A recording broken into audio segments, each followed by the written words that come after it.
So I would like to welcome all of our audience today for this guest interview.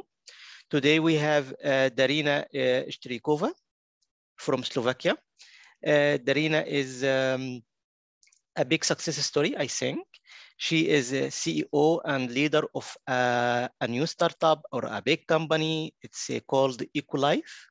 It's an interesting story. We will hear it from Darina. But also there is something interesting in Darina. She has a background that has two legs, one in geology, one in biology. So I think we would like to hear more about your story with the life. We would like to hear you more about your experience with education, with business sector, how business sector can interact with academia, things like this. But first, do you think you just introduce yourself a bit? Okay, sure. Hi, my name is Darina Shtyriakova. I am coming from Slovakia. So we have EcoLife, which is based in Slovakia, but we have also sister company, EcoLife GmbH, which is based in Germany.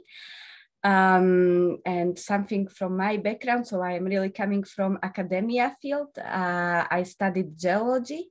Then I made my PhD in the biotechnologies. And actually I was just following steps of my mother and my father. They were also the geologists and microbiologists. And my mother worked with this technology already 30 years. So I were, let's say, doing my PhD in Slovak Academy of Sciences. Then I was working and teaching students at the Technical University in Slovakia. But then we all decided that to really bring the technology to the real world, we have to found a startup own company. And that's where we are now, all together, all colleagues from these scientific institutions. We get on board some commercial people, and now we are running EcoLife. Okay. Just to clarify, this means that you are a group of people who are established this EcoLife. Yes. Okay. Yes. And you only the academic person you only the only person who has academic background, or there are other who has academic background or? No, actually, let's say, as I said, my mother started with this technology 30 years ago, and she was head of department at State Geological Institute, but now she's head of R&D in EcoLife. So actually, so there is even my mother involved, and colleagues from the university, which is sedimentologist, and she knows perfect to measure geophysics, so she can evaluate what is underground, how to do the best in situ application. Then we have another biotechnologist, which is my colleague with who I done PhD. So let's say all people who ever worked with me in all these, public institutions, they are now part of EcoLife, because let's say we were very disappointed from public institutions due to bad experiences. We all decided that this is really no way, at least in Eastern Europe, I think this is working like this. So we really formed our startup, and now we are fighting here to make it successful. Yes. So I got from your last few sentences that your mother, which is senior academic, she was, I think, head of a department, geology department somewhere. Yes, and now she is leading the company with you. Yes. Right? Okay. Yeah, she's leading research. She was always actually she's the one of the most experiences, the people who know this technology, I think, worldwide. So I think it's really big benefit we get her on board. And it was, big risk, because she had her age and she had security. She was the head of department in the State Geological Institute. So let's say big salary, big security, but now she's anyway happy that she can. Super. So maybe I will come back to this point in 1 minute. But in general, what's EcoLife is doing? Okay, so let's say we are the first provider on the industrial scale of bioleaching, but the new way of bioleaching, because like 20% of gold and copper is already mined by bacteria, but it's done by hemautotrophic bacteria. But we, for the first time, providing bioleaching by heterotrophic bacteria on industrial scale. And these heterotrophic bacteria, they can or mine the metals, but in ecological way. So the residue is then usable for organic agriculture.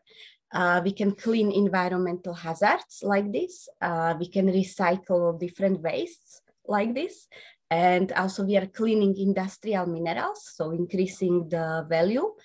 And then creating biofertilizer as well for organic agriculture from this. Okay, so this means, if I understand correct, you are using the bacteria, special bacteria, trained bacteria, and then you set a target for the bacteria. This target can be waste, can be mineral, can be something, and then the bacteria digests this material to clean it up or to produce something. And then you are using the bacteria after that in agriculture. In agriculture, okay. Yes. So it's mainly biology and environmental science project. So has a lot of impact on our environment. Yeah, so I would like to come back to the point that you highlight about your mother, that she was very secured. She was head of the department. And then she decided to jump with you with a new startup or new company, which is not so secure. No, at this time. Yeah. So why? I don't know if you can reflect on her opinion at this time because you're her daughter, but why she did something like this? Why she risked her future in order to jump or to work in the business sector? Is it just because she would like to support you, or there is something other in her mind? No, actually there, I think are two things. Sure, also because of me, yeah, because she wanted to support me and all my colleagues, which I somehow get together, because first we were formed from the colleagues, and then she additionally jumped into our team. But also, let's say we were always working, we started to work together already in Slovak Academy of Sciences. And we always, let's say, because I had businesses after my secondary school, I had a lot of different businesses, but it was always just some work with food and such things, which like everybody can do. But I always knew that this technology, this is something so special that nobody else in the world is doing. So like I always had a dream together with her and colleagues that, yeah, we should make it run somehow, that this have to go to the world. That will be such pity if we would not get it to the world. But let's say it was very difficult. At the time I already tried to convince her. So let's buy a pumps and let's go to deposit and let's do it. But actually then I learned that it's really not so easy. I started, or let's say we with Ecolife, we were supported by EIT Raw Materials in their accelerator program, which was even more than 1 year. It had 3 phases. And we finished it like 5 teams from the whole Europe, and we was one of them. And actually, I learned so much. It's not, just like this, that you just make this business run. So yeah, really, I get all these business skills and all these things, how to negotiate with customers, contracts, and all this. And when my mother saw that I am able, let's say, to really act on this business level, we get interest of customers, we get projects, we get first, let's say, contracts, then she was not so scared anymore, let's say, to jump out from the secure Academia, place. Yeah.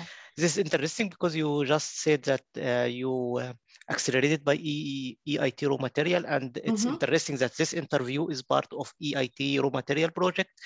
And before the interview, I just told you about this acceleration program, which is attached to this project. And this is also part of EIT raw material. So it's a big project. So we are happy to have you here, and we are happy that to see EIT raw material projects are integrated somehow at some stage. So what is the history of your EcoLife baby or company? So when did you start? How many years now you are working? The capital, the size of the company? Okay, so as I mentioned, I had some businesses already after my secondary school. So actually company was founded in 2008 already. So I was very young and had already this company, but then company was non-active because I decided that, okay, I go for academic career, I go to make my PhD. So let's say we stopped any activities on this company. But then due to EIT raw materials, actually, I reactivated this company, and because of bringing this technology to the world. And it was year 2000, let's say end of 2018 and beginning of 2019, when we really started to run and work on this topic. Yeah, and it was really because, I met people from EIT raw materials. They were telling about these business creation programs and what they are looking for. And I immediately know, okay, they look for this. So I applied for business idea and at the same time for Kava project. So we actually successfully was both of them. So I was also coordinator of EIT raw materials project, BioLeach. Yeah, but then due to, let's say, these not good experiences in university, I had to quit my job there.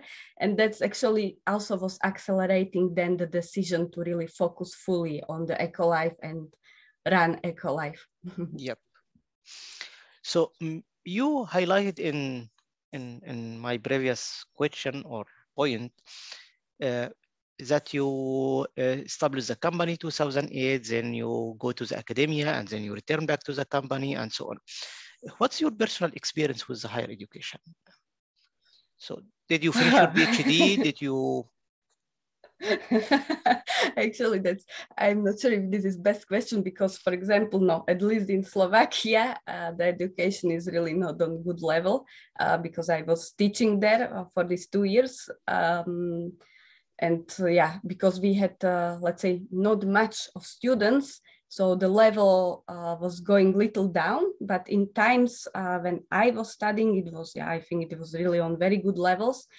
But anyway, in my case, the most what I learned, it was really during PhD, and because parents was already leading me, and it was somehow genetically, already that, we were running all these projects. But talking about education in Eastern Europe, I think it has some gaps.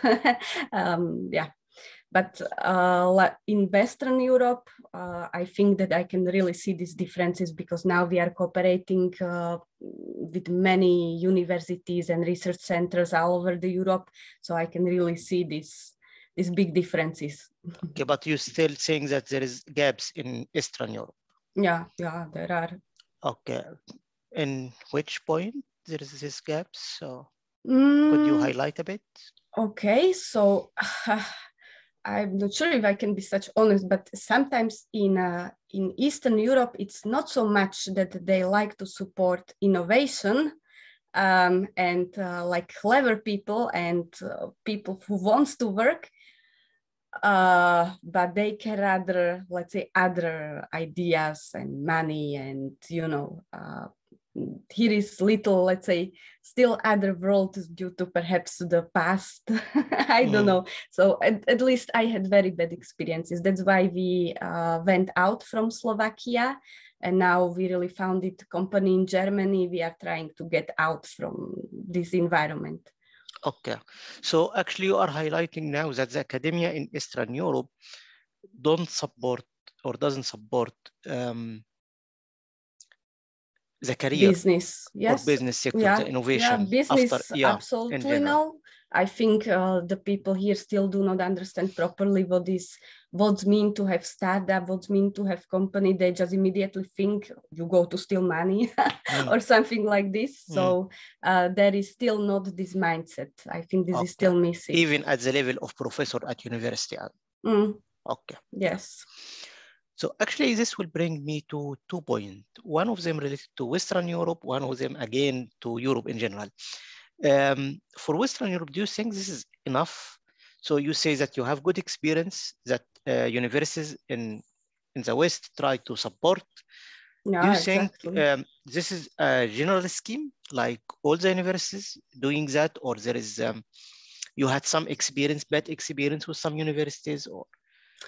At least what I see in this acceleration program, there was other startups and they were really coming from the university and they could use all equipment. They could, work there. They had all support from university. They were doing marketing, like university was, making marketing for them and all these things. So it was, wow, so nice to see. Like I was also thinking it would be so nice to have such support.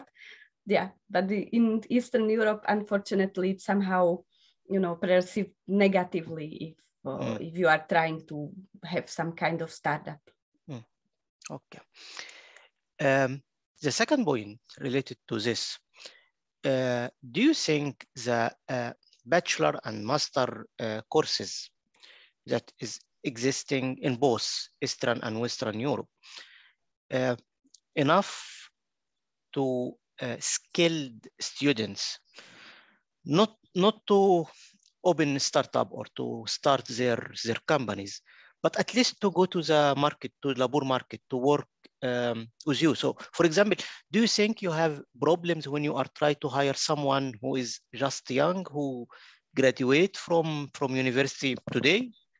Do you think he or she are skilled enough to jump and help with Ecolife? No, actually, from Slovak environment, I would have doubts.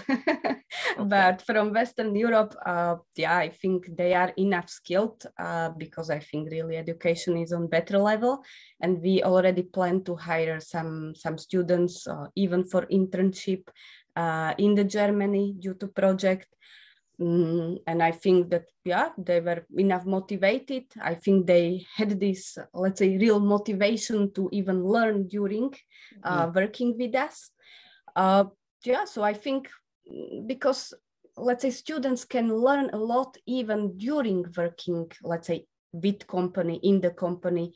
But it's good, sure, to have some basics from the education. So this is, of course, necessary. But I think education is providing enough background that they are able to work with us and they can still learn during the working with us. Okay. So in your company, because you are a company and you have this business component and you are doing research as well. So this means that you are hiring, I think, maybe 2 different persons with backgrounds, researcher and like people who has administration skills and a business background. Do you need to hire for, if we speak about the research part, do you need to get researcher or students who are doing research or employees who are doing research who has some skills in business?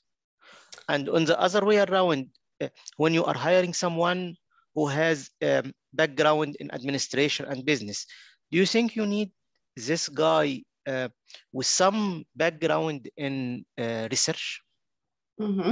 Okay, so I will start from the end. So let's say the people with really this business background, actually they do not have to have research skills, but during working with us, they have to, let's say, learn a little because they also cannot sell it without having some really, let's say, the skills to understand the technology. So let's say they do not have to be researchers and work on some kind of research and development, but to have the basic understanding of the technology, why it's happening like this, why this reaction is happening. So yeah, in the meanwhile, also our commercial manager, he had totally no idea about bacteria or minerals or whatever. And now he became real expert, let's say. Okay. So he had to learn. And regarding students, if they should have business skills, let's say it's not totally necessary, but it would be welcome because as we are startup, so we are still small group of the people, and let's say we all have to little think and have this feeling of the startup team. So look for a new opportunity, look for a new potential, look for a new projects, and for this you have to have this feeling like, because there is big difference. Researchers loves to play, let's say, okay, with nice scientific topic, let's say, okay, how to extract, I don't know, scandium from this material. But if there is really, you know, non-economical concentration, then there not makes sense to play, you know, with it. So, okay, for article, perhaps it's nice to have such result, but from business point of view, you need to know what makes sense, what is really economical, where it could be real business. You need to know, okay, what's happening in the market, if there is really need for this solution, if the customer really have the pain that he would really pay for it, because sometimes it's okay, nice to have. The industrial companies can say, oh, yeah, that would be very nice to have it. But if you come to terms, you want to sell it to them, then well, nobody is taking decision because it's really not painful problem for them. So you need to have this, let's say, evaluation skills, what makes sense to work on and what really not makes sense to work on. Okay, yeah, this is great, because now you highlighted this point that for both researcher at your companies, they need to have this business background. They should know what is going on, what's useful for the company, what's not useful for the company. At the same time, for people who are doing administration and marketing, they would like to know a bit of some research in order to sell the product to the market itself. But you highlighted that this is, for you, it's enough to get the researcher as pure researcher, and then you train them at your company. Yeah. So if I asked you for this training process, this training time period, when you're getting someone good researcher, but he or she don't have good experience at all with the business, how the business is working, from zero to the level that is enough to be in the team. How many weeks, how many months, how much money you are investing in this time period? Yeah, actually, you know, let's say such people, they are getting tasks, and in the meanwhile, we are trying to explain them this background, okay, why we are doing this, why we are doing this. So they are learning in the process. And I think it can really take even few months. It's not so easy sometimes to change a little this mindset. So I think at least few months. Okay, few months. So maybe I can reflect on that. This means that few months you are paying salary, maybe with no big success for the target, because you are still trying to orient them to the real target of the company, right? So we can consider this sort of resource losing, so right? Or yeah, sure. You know, with every, let's say, new people coming to the team or new employee, you are always risking. We are always risking. Okay, so we are employing somebody, and now what? Will he deliver? You know, because I also investing my time by explaining him, by training him, but it's always risky in the end. If he will be really able or will be not able in the end, if it's not just lost time and money, but you know, we have to risk it and to see if the concrete person will really fit to this job or not. Will not. Yep. Okay. But something like this happened before. So do you think that during the I think you are working 3 years now, 4 years now. During this 4 years now, did you hire someone, researcher or business in the business part of the company?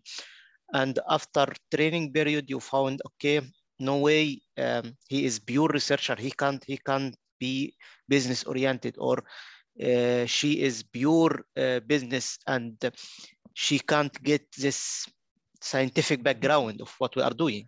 So something like this happen?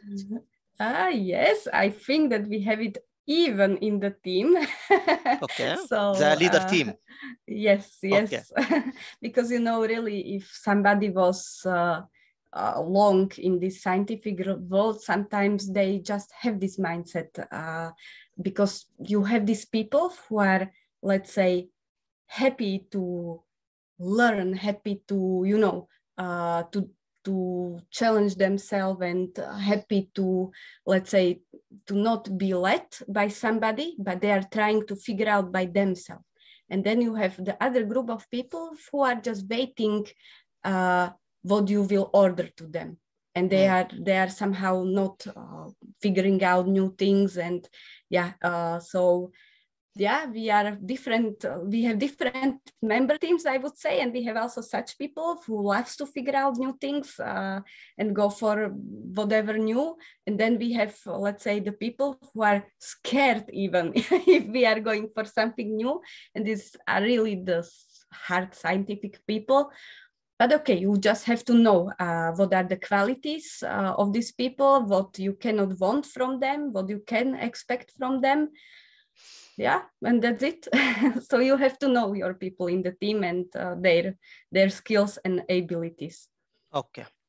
So from a scale 1 to 10, you prefer to have someone at your company, to hire someone at your company, a scientist who has skills,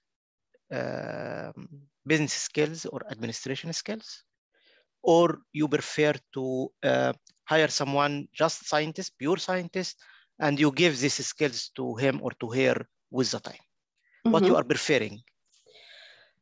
No, that's the question that I think it will be already good, you know, to have trained people. Sure, it's more beneficial because then you are losing less time by training them, and you already perhaps can expect that, okay, this will work. So yeah, sure, would be beneficial, but depends also for which role, because if it will be role just really okay to be technician in the laboratory, then he really do not have to have these business skills. So also a lot depends on the role what this person should have. Yeah, the job task itself. Yes. Yeah. So if we came back to the same point, but with different point of perspective, because you are geologist and biologist, so you are scientist with 2 legs or so.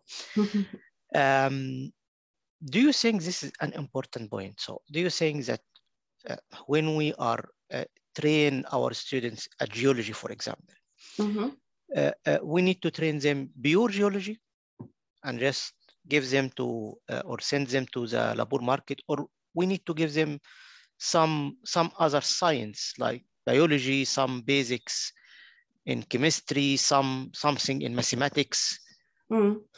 Actually, you know, I think that it's always beneficial to have like general overview, sure, because if you have totally no idea about chemistry, you know, totally no idea about biology, then yeah, it's sometimes, you know, even you can feel then, you know, that you cannot even answer some basic questions.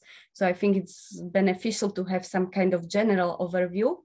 But as I mentioned, even I wanted to focus on something special, like on special technology, and study just this and go just this direction. And it have benefits to really focus because then you are a real expert. You can, you know, even create business with something special because you are not doing what everybody else is doing. But also in these accelerator programs of EIT raw materials, the coaches was always saying us, focus, focus, focus. So yeah, I think it's important. It's good to have general overview, but yeah, I think focus is really important, because then you are specialist in your area, you are better than everybody else. So then, yeah, I think then you can be successful if you are really focused. Okay. But I mean by my question, not to scale the students with deep knowledge in geology, deep knowledge in chemistry, deep knowledge in biology, but maybe he or she is geologist, they get deep knowledge in geology, but some knowledge in biology or some knowledge in chemistry that allow him or her to understand other people who are working with him in the lab. Yeah, sure, this is very important. I think this have to be, because as I said, I would even feel, you know, not comfortable to talking with other people and not having this basic knowledge. Yep. So I think it's very important. Yeah. I have one question here about, do you currently work with university? So you have your research team. So you have your research team at your company, they are doing research.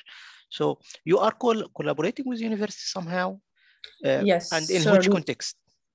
Okay, so not with, let's say, my past university, because of these bad experiences, so that we are not cooperating. Perhaps with few colleagues, yeah, I have still friendship, but I'm trying to avoid cooperation or whatever in this direction. But for example, I am employed on 50% also at Slovenia National Building and Engineering Institute as research professional.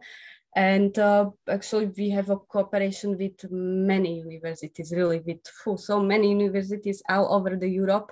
I think I could count them on, I don't know, 5 hands, and all these research institutes. So we have very, let's say, very good connections and very good cooperation. And it was a lot of done through EIT Raw Materials Network, I have to say. Okay, okay, yep. So the context of this collaboration, is it at level of research or level of training of students, or other level? Okay, so yeah, a lot of is due to research and, let's say, common projects. For example, yeah, we are in a rescue project where there is big consortium, so every partner have its own role, and yeah, we are providing bioleaching, so we are doing ecological recovery of metals from the tailings, and then this building institute, they are creating concrete out of this cleaned tailings, so like everybody have its role, so it's kind of cooperation on research level. I would say even almost on commercial level, because sometimes, yes, they, you know, recommend deposit. I get recommendation from Zagreb University, for example, on group of deposits with food, and we created cooperation. So yeah, it's research and let's say business level. So we are in constant contact and working on different topics. If we need some kind of accredited analysis, microbiological analysis, chemical analysis, so we know universities where to send it. But also if they have kind of, let's say, training day or some workshops, some, you know, something what they want to show the students, then usually EcoLive is coming and showing or giving some presentations, some talks. We can show our operations to the students. So we are trying to show them little flow from business world always then. Okay, so you also interact with university at the level of students. Yeah, yes. Yep. Okay. I actually really enjoy it, because actually first I was planned that yeah, my future will be at academy. I will teach students till my retirement. So actually I can really enjoy it. So you still yeah, try to go back to academia somehow. Not anymore, but yeah, actually I really in your life and experience, yeah, from time to time. Yeah, I really enjoyed, you know, working with young people and explaining them and to see, wow, how they are motivated. I could really enjoy this, but yeah.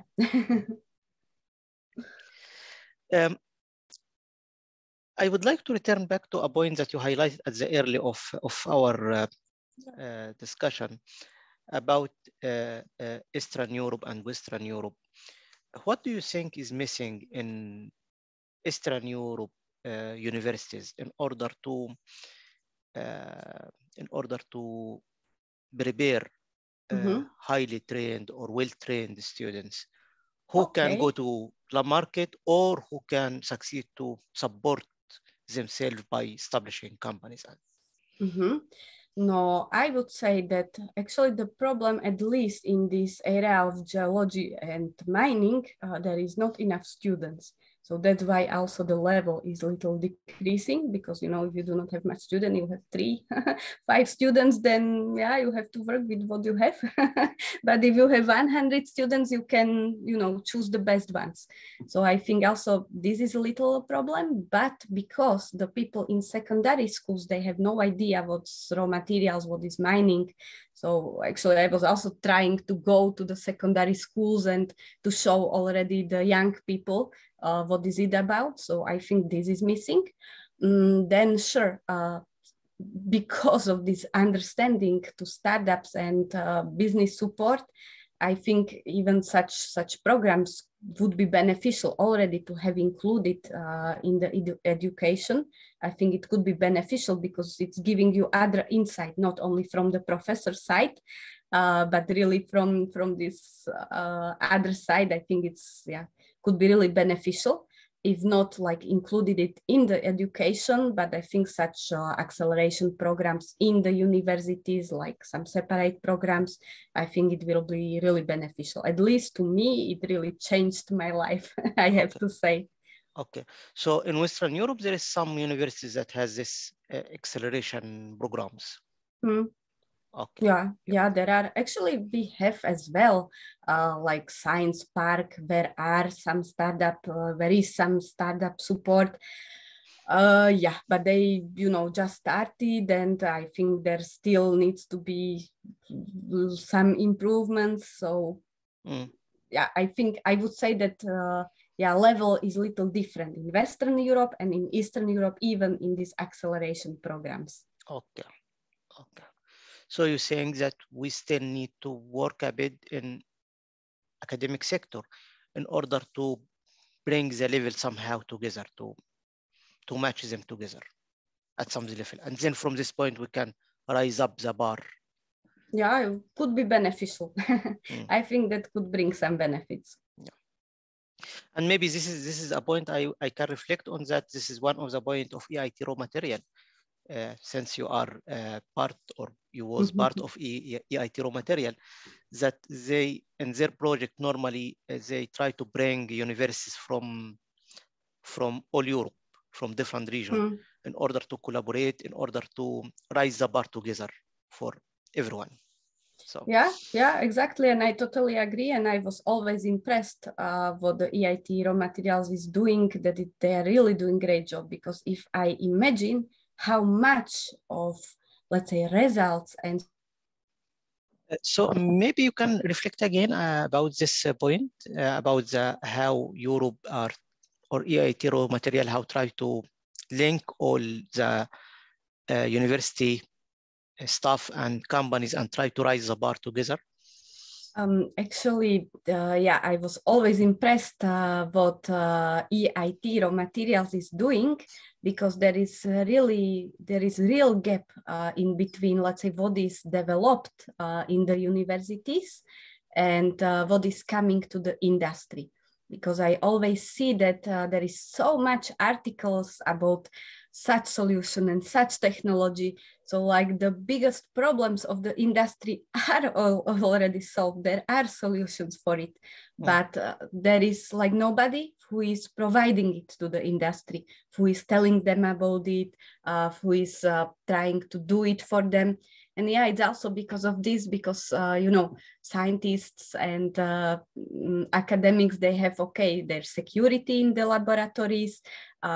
It's okay, it's secure and not so difficult to work on small scale, but to really target the industry problems and develop it on big scale is, let's say, very big challenge. And I think there is missing this gap. And I think we need more people who will be eager to bring these solutions to the industry, because then even the lot of is developed, but nothing is serving to the industry. And I think this is big pity. Okay, okay. So actually this will bring me to the last question. I know that you have a meeting within 5 minutes or so. Mm-hmm. The last question, you already reflected on it, or you already touched it a bit on your comment or your last answer. What do you think the major challenge for the academic sector, from the side of the academic sector and from the side of the business sector, in order to build this dialogue between them? Mm-hmm. I think that this is really this comfort zone where let's say academics or scientists are scared, let's say, to go through these borders, because really something can nicely work in the lab, but it's not so nicely working, let's say, in the industry. And industry know that sometimes they cannot rely on the scientists, because what is sure working in the lab, we always getting these questions. Okay, and when it's working in lab, there is no security that it will work on the industrial level.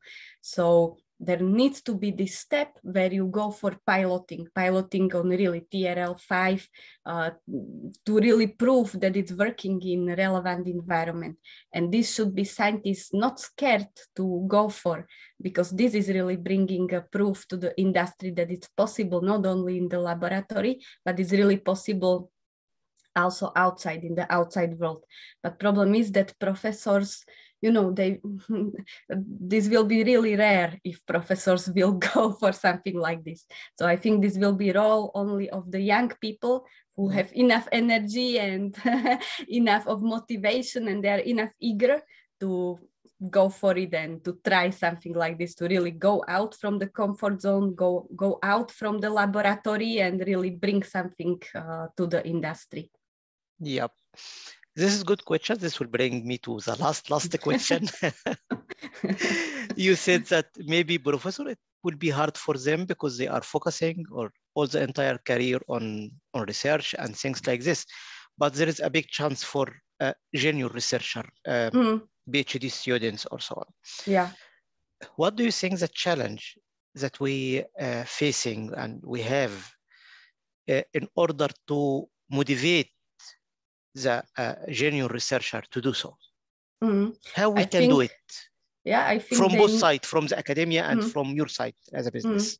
Yeah, sure. I think there is missing this connection that, these people should talk and they're not talking. I think that was the basic what they learned us in acceleration program. Talk to the customers. I remember this sentence, talk to the customers. Yeah, because many times, academy or let's say scientists are not talking to the companies. So they do not know their real challenges, what they really need, what they really want. They can have some assumptions, like I had assumptions that super technology, if I offer it, they will, fall down to my knees and everybody will want it. It's not like this. It's not so easy. So every scientist have assumptions which needs to be confirmed by the real companies which are, paying for the solution and using it. So I think there is really need to connect these two parts, and they need to talk to each other, because if companies will not say their problems, then scientists are working on totally, perhaps not relevant things. But and if industry do not know that scientists are working on their problems, this needs to be somehow connected. Yes, I completely agree. And it's nice to start this conversation between academia and business as we know here. So now we have this discussion today, this 45-minute or 50-minute discussion, in order to find a way to bring this dialogue up. And actually, I would like to highlight here, you are here not to represent only business sector, but you are also representing society. So I think the problem that you are highlighted today is also, we can see it in government institutes, we can see it in other sectors that is mainly our customers at academia. So we need, I think, in academia to go to our customers, as you said, customers, speak with them, see what they need. Of course, the need of business sector is different than the government sector, different than other sectors. Definitely, academia can't provide a deep training that business sector need or government sector need, but at least we can do something. At least we can raise the bar somehow for our students in order to train them to be like 10% scientist 100%, 10% business or business thinking. And then you as the business sector take this guy and then start to work on him and make it 100%, 100%. Yeah, perhaps. Yeah, somehow. Yeah, so I would like to thank you very, very much for this interview. I would like to thank you for your time. I know you are so busy. You have a couple of meetings within a few minutes from now. So really, I appreciate your time. And see you soon, maybe. Yeah, maybe. Maybe. So thank you very much. Thank you very much. Have a nice day.